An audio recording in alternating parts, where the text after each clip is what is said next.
And Triple G is apparently down to the final negotiations for who he's going to be fighting for next, and it's between PBC and DAZN. Now the offers on the table, apparently, are DAZN are offering. They both offering a 2-fight deal, right? DAZN are offering a flat $45 million, and they want him to fight in May or June, and they're holding out as a carrot Demetrius Andrade at the end of the year. PBC are offering 2 fights, but they're only offering a minimum of 8 figures, so 10 million per fight. But at the end of the year, they want him to fight Jamal Charlo for a pay-per-view fight.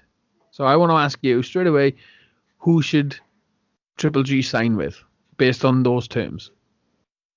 DAZN. Why? Well, that's where Canelo is, basically. And yeah, I know all roads lead to Canelo, but this one, we all got a bit of a Canelo Triple G fatigue at the moment. So 2 fights, it's only 1 year.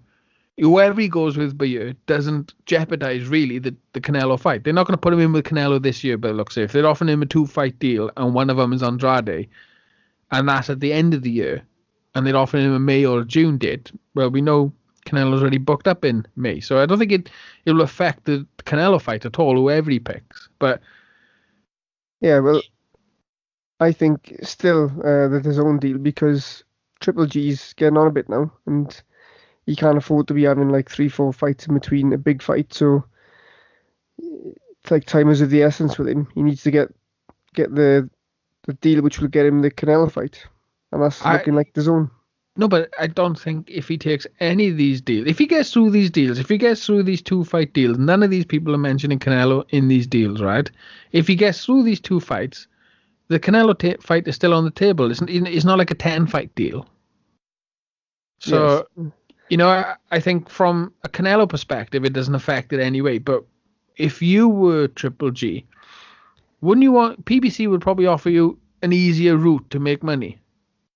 Yeah, it all depends on how good Charlo really is. And he didn't look that great in his last fight. So, yeah, no. I see a point. PBC could be a good option. But then I'm worried then that, they're offering him this pay-per-view carrot, right? Now, Triple G has never been more than 160,000 pay-per-view buy type fighter, level fighter. It's only the shine from Canelo that pushed him up to the million sort of mark. Could Triple G make enough money in the PBC pay-per-view to offset the 25 million he would lose by not signing with DAZN? It's an interesting one. I think looking at the surface, he's going to have to go with DAZN. Financially, he's guaranteed 22.5 million per fight, where PBC are only offering 10 million per fight, plus hopefully a pay-per-view against somebody who's not proven at the box office. Yeah, it's a safer option as well. DAZN, they could sign him up for more fights. Yeah, DAZN, 22.5 million for Triple G, knowing that Triple G doesn't move the needle unless he's in with a Canelo. I think his highest pay-per-view points was 160,000 before then, 160,000 buys. So this again keeps making me think that DAZN are going to be bust within a year.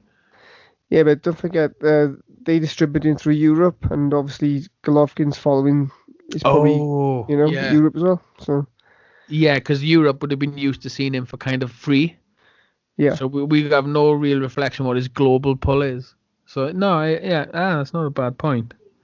I don't think they say DAZN are offering him and they want him to fight in May or June. I can't imagine they're going to want to fight in May, because that would mean they're paying him 22.5 million. They're paying Canelo 35 million a fight. That's 57 million that they would spend in 1 month on boxing. It's a lot. Yeah. They'd probably make it go to June, so you'd have double chance of new subscribers, Yeah. So I just thought that was an interesting. We go, by the time this time next week, we'll know who he signed with.